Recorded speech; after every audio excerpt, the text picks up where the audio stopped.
Peace, everyone. It's BlackHighPriestess. Not sure if you all can see the candle going. I am mourning the death of my father,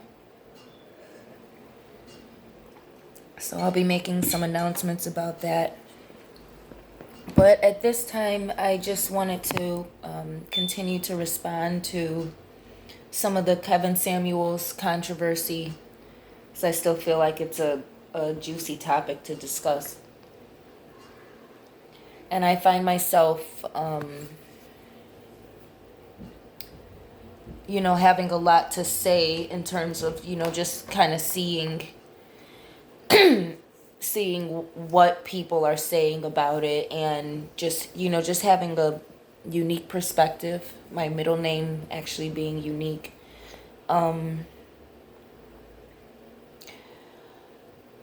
I was pondering the phrase average at best, and the response that I'm seeing a lot of women give, which is posing, the question to men, or giving consideration to, or urging the men to give consideration to what happens when the woman's beauty fades.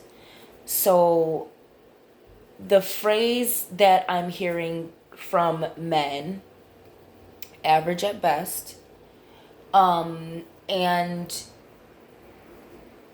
the response to this phrase that Kevin Samuels has now coined, and a lot of men, brothers in particular, responding to it, and just kind of reiterating what a man's preference is, and kind of what a man's perspective is when it comes to, dating. Average at best and beauty fades. Beauty fades is something that I'm seeing a lot of women, particularly average women, just like I'm seeing a lot of brothers, meaning black men, respond and, kind of, for the most part, agree with what Kevin Samuels was saying. Not necessarily the delivery, but what he was saying. And I'm seeing a lot of women, not necessarily one particular race, because, Cassie West, I believe, her, I think she's kind of going, not slightly viral a little bit, in terms of, how poignant and impactful for women her response video was, in a positive way, uplifting women, and giving women the guidance that Kevin Samuels should have given, quite frankly. So again, I can't stress enough, big ups to Cassie West, for making that video and actually demonstrating what a relationship counselor should have told her to help her achieve her goals the best, as opposed to what he actually did told her, which went viral now, and is a good topic to kind of discuss a lot of issues. But for me, as BlackHighPriestess, the issue of, black women's romantic prosperity, which I do have a small article on my website under the literature tab about, that I wrote in college, or it could have been high school, honestly. And back to the equation that I am kind of figuring, which is average at best times beauty fades divided by harsh reality equals beauty does not fade. So that equation was more so kind of like average at best times sexy beauty divided by harsh reality equals beauty does not fade. And what I want to bond and say, as a woman, as a model, as a woman who's super sexy, as a woman who has been groomed in a way where my beauty has longevity. What do I mean by my beauty has, I was groomed in a way where my beauty has longevity? I was raised by a mother who was healthy and holistic, and did not allow certain sugary things or, artificial things in the home. So at a young age, I was eating healthier. Now let's talk about black women. I was eating a lot healthier than the average black woman in Chicago from the inner city, from poverty. So when you're taking something like that and then you're comparing it to the demographic of black women, because why am I talking about black women? Because that's a spiritual discussion that I've already mentioned, dealing with what the Bible says and dealing with the curse on our race and the curse on the black woman's beauty, and how this is a strong biblical discussion, I think, for both men and women to get back into reading what the Bible says about biblical standards. And I think this is a harsh wake-up call for black women that needs to happen. And that's kind of what I want to reiterate. What do I mean by I was groomed in a way where my beauty has longevity? So I was groomed in a way where I naturally know how to eat healthy. In ways that, most people would consider dieting. That has been my diet. I was groomed in a way where I know how to heal myself, not just, avoiding having to go to the doctor or just having, but able to actually holistically heal myself from psychologically to physically to spiritually, emotionally. So that plays into things like duafe, African feminine, sacred African femininity, being groomed for that at a young age, being groomed to do my own hair at a young age, where, a lot of people ask me, your hair is so long, because again, black people think that black women can't grow their hair long. And we always accuse white people of having these preconceived notions about our hair, but the reality is more black women are astounded at how long my hair is and the way it flows and the connectedness I have to my hair. And it's always, how long have you been growing your hair? Well, yeah, it takes a while. Usually now it's been like 10 years because I started locking up in 2009. But it's it's that thing of, I was groomed to, at a young age to connect to my hair, whereas a lot of black women, when they look at the journey of connecting to your hair, it's easier to just get weave. It's easier to just get faux locks. It's not easy to have a 10-year long journey with your hair that affords you that way above average rating from men that I get all the time without trying. The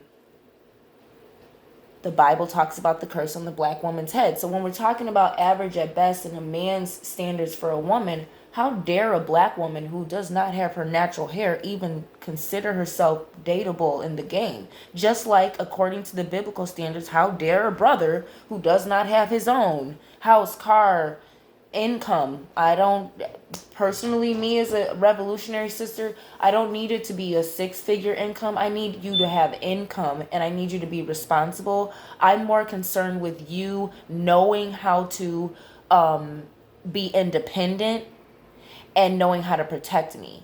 Meaning, there's a lot of brothers out here who can get jobs and work jobs, but they may be also better off living off the grid and knowing how to hunt, knowing how to build.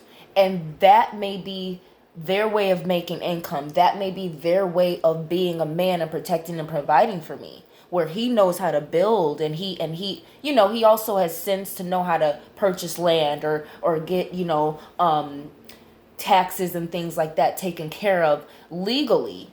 As the Bible says, give what belongs to Caesar and give what belongs to God to God.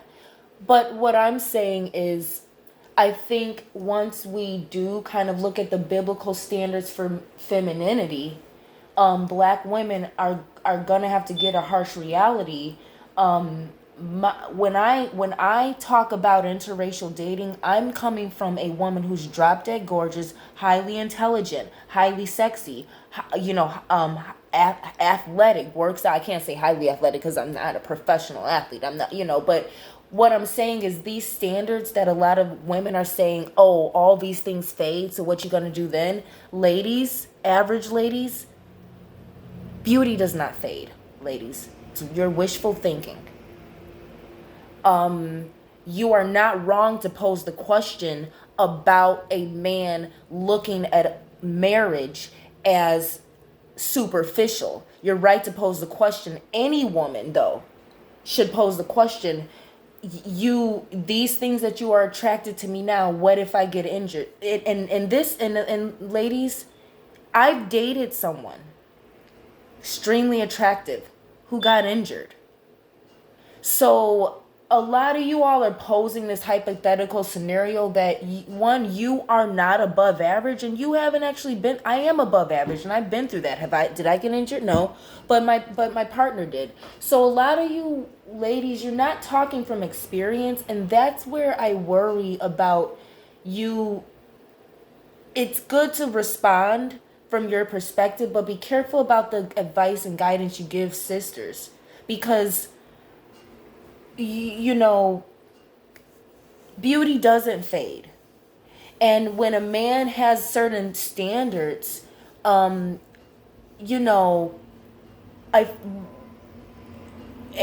and according to the Bible standards for femininity, a woman could get injured, her beauty's not going to fade.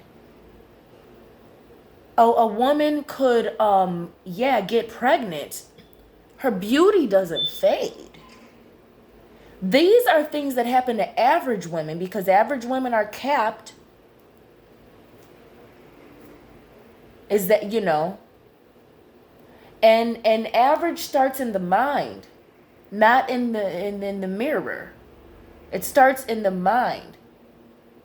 Average starts when a woman looks at herself and determines, I'm not satisfied with what I see. That's the moment that you can't expect a man to be. But the moment you look in the mirror and you admire yourself and you're in love with yourself and you make love to your reflection, you can expect everybody who crosses your path to fall in love with you too. And that's what you average women don't get about beauty. You've never had beauty, so how dare you talk about it? How dare you say beauty fades when you've never owned it? You've never embodied it. You never looked in the mirror and seen it. What you see is you fading. What you see is how the beauty that you once had, or the attractiveness or youth that you once had, fade. Youth fades, yes. A youthful spirit doesn't, though. So a person can get older and get gray hair and physically get older, but a youthful spirit doesn't fade, because people who go to the club, my grandmother never stopped clubbing till she died. Never stopped clubbing till she died. So this wishful thinking that average people have of people who are sexy, of our youthfulness and our beauty and our physical attractiveness fading, that doesn't happen. What happens is when you're average and when you're attractive at best, or when you're young at best, those things fade. And then it's like, what else do I have to offer, because I'm not really beautiful? But beauty doesn't fade. Movie stars can show you that, and we don't have to talk about the sisters. Angela Bassett, okay, but we don't even have to go there.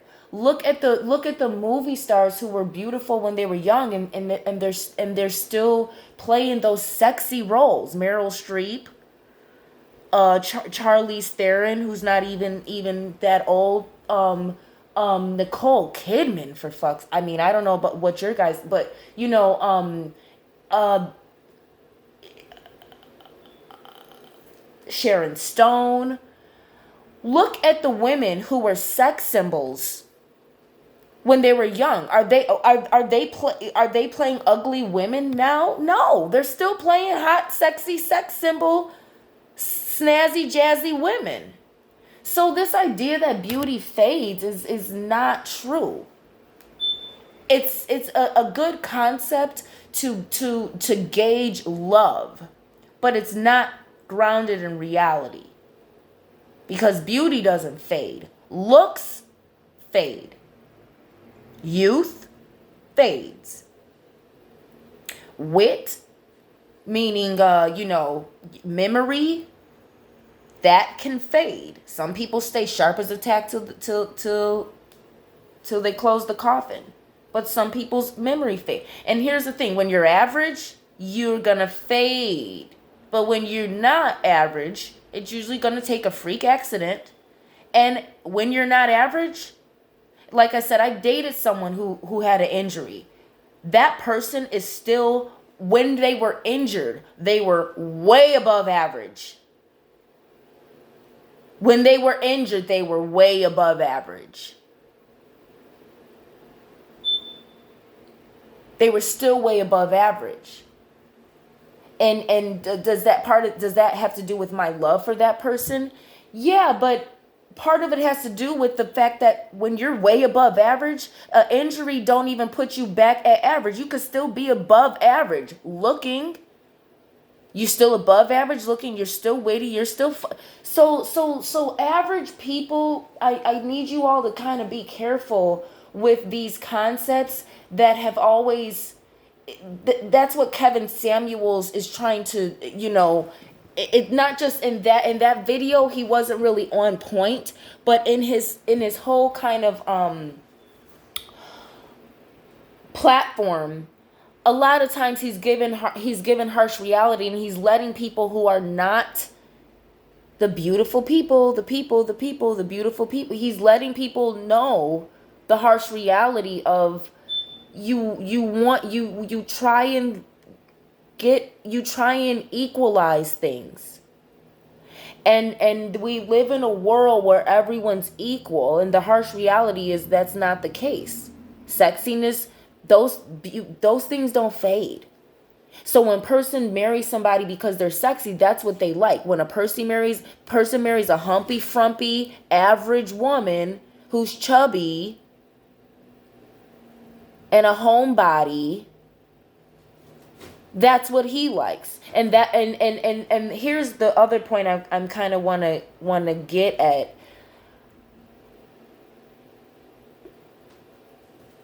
The point that the brothers are making, like I said, the point that the women are making is, what are you really loving these women who are super sexy?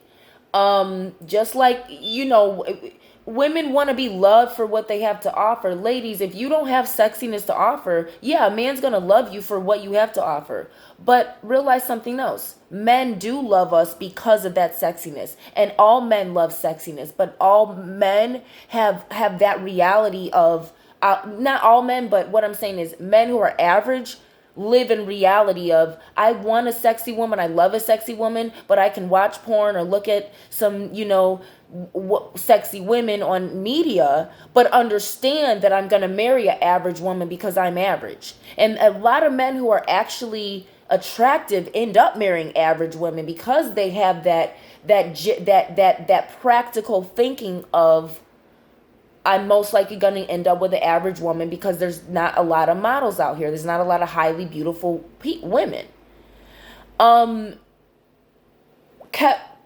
A lot of men, I don't know that Kevin Samuels was, but I think a lot of men and maybe even relationship counselors and things like that are making the point that average women do not have the same real logical expectations in the dating that men do.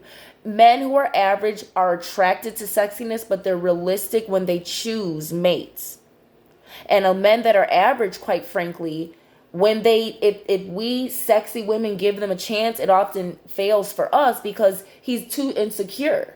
So men that are average really don't qualify, because a lot of times, even, that's what you average women don't get. So women who are average, a lot of times you all don't have realistic expectations for men. You all think, as women who are not highly sexy, that you are worth, that your femininity has the same value. Whereas men who are not sexy, and even men who are not wealthy, they are realistic a lot of times about their value and their worth. They are attracted to sexy women and they will take what they can get, but they are realistic in the dating realm. Whereas women who are average often go for their fantasy, not their equals or compatibility.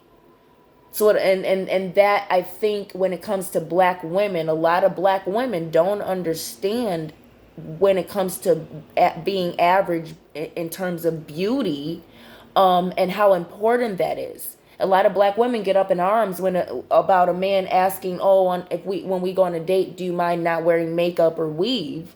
Well, do white women get up in arms about that, or is it sisters? Are sisters under this curse? Is the black woman's beauty the one that's cursed, or so I think that harsh reality conversation needs to start happening for women too, because I am seeing a lot of women big up women and kind of talk about this and that, but a lot of women, I'm not seeing a lot of women face and talk about, hey, you know what?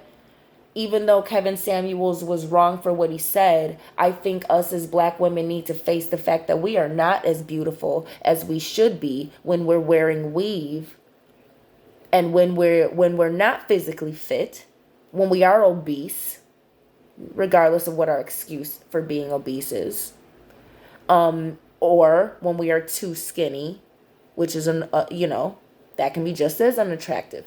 Okay. A lot of black women need to face the reality about beauty, because a lot of black women have been given exceptions and been, a lot of brothers who don't want to settle for a woman who has high expectations but doesn't even have her natural hair, they are not settling for certain things. And I think it's dangerous for a woman to not know her worth as a female regardless, but I also think it's just as ridiculous for a woman who has not invested heavily in being beautiful, poising herself, crossing her legs, being feminine, doing her natural hair, growing her hair long, and knowing how to maintain a crown if you're a black woman, or beautiful hair, which is your covering, which is what the Bible says, or knowing how to maintain femininity, learning how to bite your tongue around men. Oh, yeah, that's part of beauty and femininity.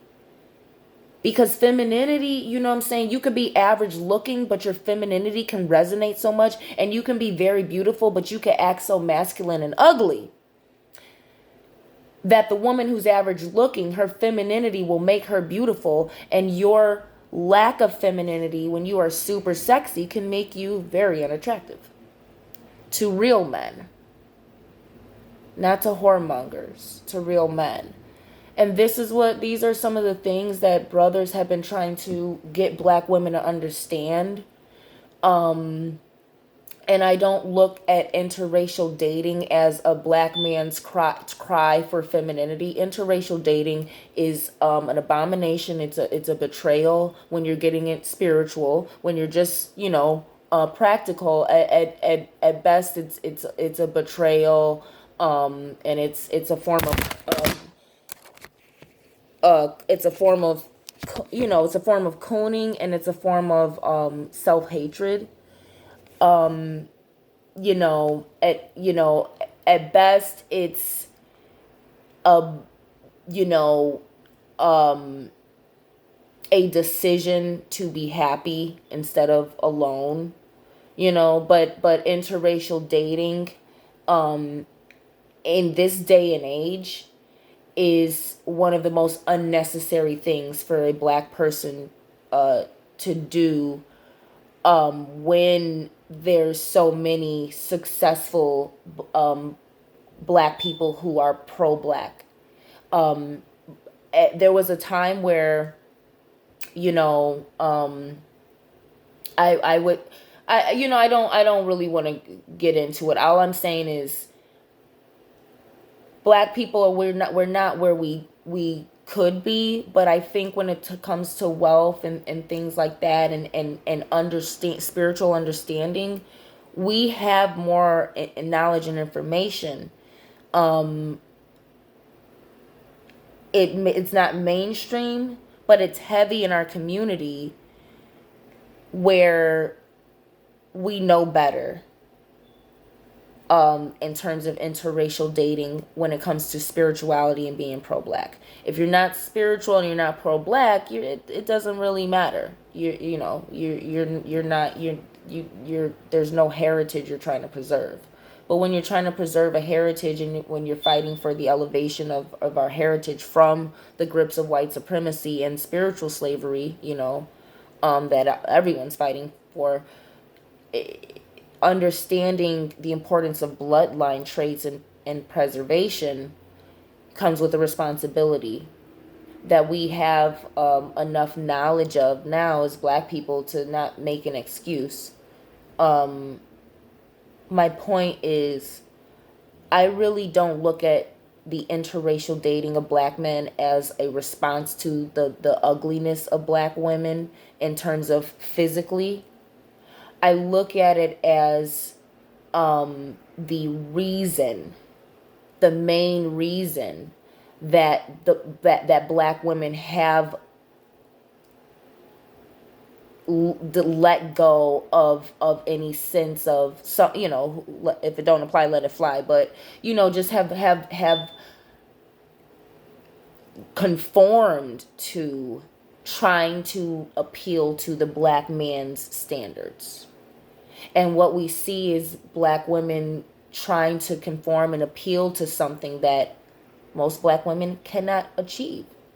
The average black woman in America, who was not groomed by white women, around white women, cannot achieve the beauty standards that white women set.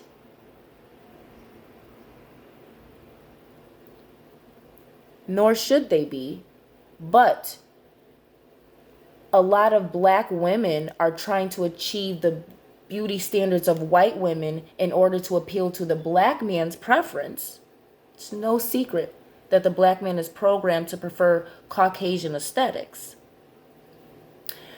The black woman should be trying to achieve the African aesthetics that makes her able to compete with the Eurocentric standards of beauty that she cannot compete with.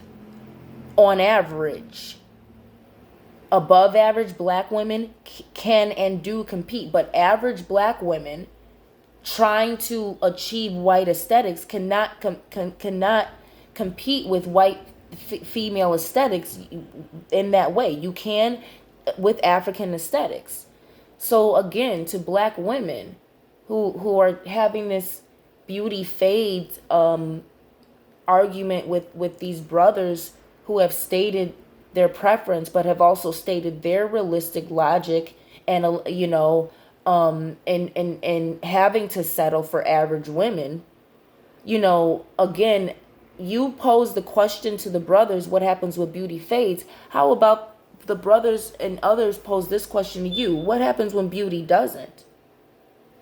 Are you now willing to accept your average status and look deeper into what femininity is, and look deeper and decide, instead of thinking beauty fades, how about realizing it doesn't and start actually becoming beautiful? Start becoming a woman who you can be proud of, instead of trying to demand that men find something beautiful that is not feminine and is not beautiful. And I'm saying this out of love, and I'm telling you what other beautiful women are not going to tell you, because beautiful women go through certain things. We go through, you're posing this question to men. Why don't you ask us beautiful women what happens when you're drop dead gorgeous, and how bad it is that men don't love you for anything other than how beautiful you are, no matter how talented or intellectual or skilled you are. When you're drop dead sexy, it's very hard for them to look past that, because how men are programmed. So stop asking men about what happens when beauty fades, and let men be men. And start asking yourself, do you consider yourself beautiful? Because if you sisters can't look in the mirror and say, I am way above average in looks, and if you can't look in the mirror and be gripped by your own reflection to the point where you're aroused by your own reflection and you don't want to stop looking at it, how dare you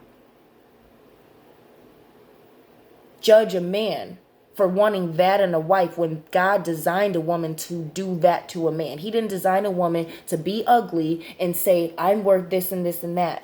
He designed a woman to arouse a man and to be his helpmate. So looking at you as a woman, if you aren't getting the first foundation down, what gives you a right to expect anything from a man, and to say you are worth something as a female? As a human, as a laborer, in a job application, yeah, you're probably worth a lot. But to a man, if you can't look in the mirror and become aroused by yourself, what gives you the right to say that women, those of us women who are drop dead sexy, that our beauty fades if we get injured, or if we, and here's the other thing, women who work out don't stop working out. Women who work out and have babies don't stop working out and stop being sexy. They make children who work out and are athletic and are sexy. So again, you average people, you average women talking, all you're doing is you're showing how illogical you are when it comes to men. And that's the conversation that's not being had, and it needs to be. You're average. So an average man who doesn't work out, who also has problems with his weight, who, he can do this and this and that, but he don't look like Tyson Beckford, or look like, for me, I like, like Jamaican kind of looking brothers and stuff like that, but I really like Tom Hardy too. I'm sorry, guys. But like if he's not like a sex symbol, but he can protect and provide for you and do those things, like beauty doesn't fade. But when you're average, you know what I'm saying, you have your peak and then it fades. But when you're drop dead gorgeous, no. You stay drop dead gorgeous. When you're average, you stay average. And then, because average people worry about stuff fading and this and this and that. But, it's like how many women do you know who got old and got gray but lost their beauty? None. No woman, especially black woman, who was drop dead gorgeous and sexy when she was young, lost that because of some gray hairs and a little love handles. Not a one. So, ladies, what are you talking about beauty fades? Please explain this to me. When, where, how, what, who, what, where, how. No, it does not. You know it doesn't. What happens is you're average, and your youth fades. So now you're average with wrinkles, and now you're average with gray hair, and now you're average and fat. But you want to still hold on to the fantasy that you are equal to drop dead super sexy women. You're not. Men are telling you that. and you got a bunch of women standing up for you and being kind. And what I'm doing is, as a woman, I'm being kind by letting you know the truth. Listen to these men when they tell you. Because these men, but what happens is, us super sexy women, we get used, we get, and not all of us, not those of us who know that our beauty is priceless and are not going to sell it out. But, you end up on Playboy or porn or somewhere else or whatever. And men look at you and get off to you, but they marry and they're taken care of and having children and continue their legacy with average looking women. That's